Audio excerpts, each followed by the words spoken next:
What's up, Rally Pack? I wanted to talk to you guys today a little bit about protein. Um, Eating 1 gram of protein per pound of lean body mass is one of the non-mandatory tasks of this rally. So I wanted to give a little bit more information on protein, things that you'll maybe find interesting, things that you maybe will find helpful in choosing which types of protein. Some of you may be finding that you've been under eating protein for a long time, perhaps because you haven't been tracking, or you just left those numbers sort of nebulous in your mind and weren't really aware of it. Good. I'm glad that you're now aware of it and trying hard to meet a goal that you set for yourself. I want it to be equally informational to omnivores, carnivores, vegans, vegetarian. Many of you know that I, promote eating red meat, lots of different organ meats. Yet, maybe few of you know that I also have eaten completely vegan for a couple months at a time. I honestly didn't enjoy that. It wasn't terrible, but I didn't feel my optimal self. That is what it is for me. I personally do not care what type of eating style you do. I just hope that you love whatever eating style you do. But I do want to give you information on how to maximize living the life of vitality, okay? That 6-pillar life, okay? So I want to talk a little bit about how animal-based products, they do provide a higher quality, more nutrient-dense source of protein, okay? And they do so really in optimal amino acid amounts. That's the important thing here, and I'll explain this as we go along, okay? You have to understand, we don't eat just for protein, okay? What we're really doing is we're eating for amino acid consumption, right? We all remember science class, and we know that our proteins in our body are made out of amino acids, okay? And there's 20 amino acids, 9 of them are essential to the human body, okay? So science lesson over in that respect. Now, when we talk about animal-based protein versus plant-based protein, you certainly can. You can get all of your amino acids from plant-based protein, 100%, okay? But I want you to understand that quinoa does not have the same protein quality as steak, right? Or animal-based protein.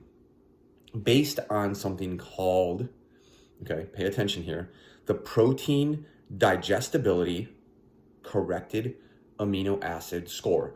And in this same post, I'm going to include a couple different images that show you some examples of the scale from 1, which is the highest digestibility type of protein, all the way down to, I forget what the last number is, 0.3 something, okay? But it would give you examples of higher digestible proteins that will break down into the amino acids that your body then needs to build tissues, right? Okay, structures. Now, like I said, you can get enough protein from plant-based, okay? Yet, it's a difficult strategy due to the increased carbohydrate load, which there's also going to be another image in this post that shows you this, okay? It's not my personal thoughts, it's just, hard biological data. So it's the higher carbohydrate load as well as the lower nutrient density, okay? So nutrients per amount of foodstuffs, okay? And for what it's worth, like we've talked about how the caloric, the caloric tracking thing is, it's like not an important system. It really doesn't pertain to human biochemistry, okay? So the caloric load is higher in trying to get those protein sources from plants, okay? So really that's all I wanted to say about that. To get the same protein amount as you're trying to get from, or amino acid content from animal-based, okay? Again, I have no bias either way. Do what you love, emotions, ethic, morals, whatever you want to do, okay? I just want you to be the best and happiest you. Now, the hard biological numbers, like I said, they tell us that protein quality is different in plants versus animals based simply on, this is the important part, amino acid content. Remember, that's what you're eating for, okay? So that's all I'll say about that is, knowing the difference between animal and plant protein sources, okay? I also wanted to talk about protein supplementation. There was a little bit of a comment about whey protein making someone's stomach hurt or having like GI issues with whey protein. There's a difference between simple whey protein, okay, which is a milk-derived animal-based protein. So those of you that don't eat animal protein, don't have to worry about it. But there's a difference between simple whey protein and then whey isolate protein, which goes through a further step in the filtering process to remove a lot more of the fat content and also the lactose, which is typically the culprit when we're talking about GI upset when it comes to like whey protein supplements. Okay, so whey isolate, much less disturbing to a sensitive GI tract than simple whey protein. Okay, I happen to be not that tolerant of lactose, and I use a whey protein isolate. No issues whatsoever. Okay, so that's what I'll say about that.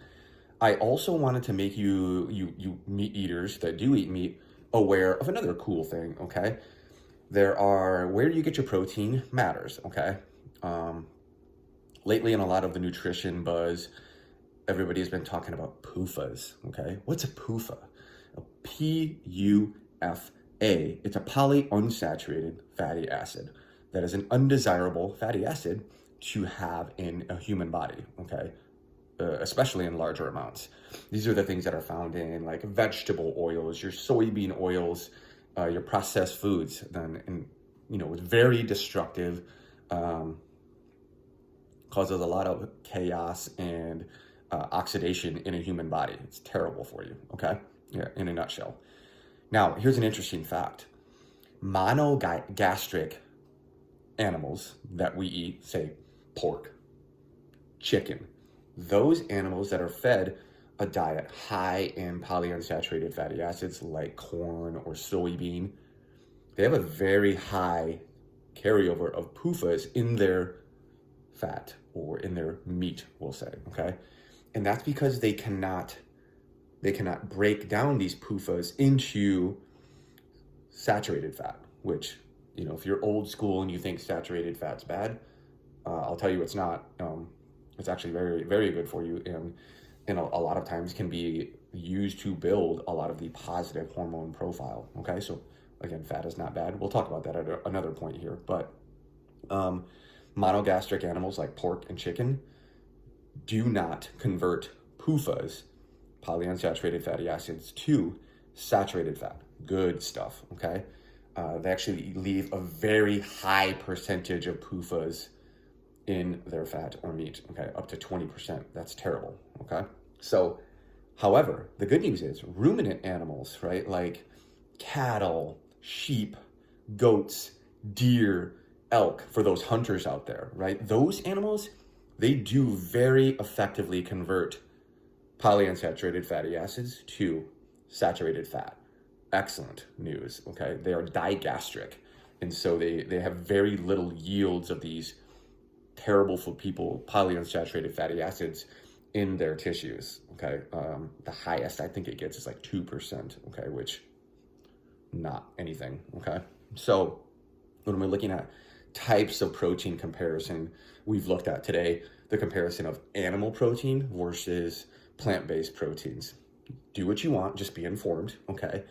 We've looked at like protein supplementation with whey protein versus whey isolate, okay? Little GI upset, very little to none that at least I've experienced anecdotally. And we've also looked at like non-ruminant pork and chicken, high PUFA content if they're fed a diet high in like corn or soybean or whatever. If they're free range or whatever, it's going to be a lot lower. I actually don't know the percentages. Versus the ruminant animals like cattle, deer, elk, goats, sheep, very, very low polyunsaturated fatty acid content in their fats. 2% is like the highest there is, okay? So that's sort of the protein primer, if you will, or the protein points I wanted to teach you guys today. So if you have any questions, drop them in the comments. Like I said, I'm going to add a few other slides in this post so that you can have a bit more information. All right. Rally on, pack. Love you guys.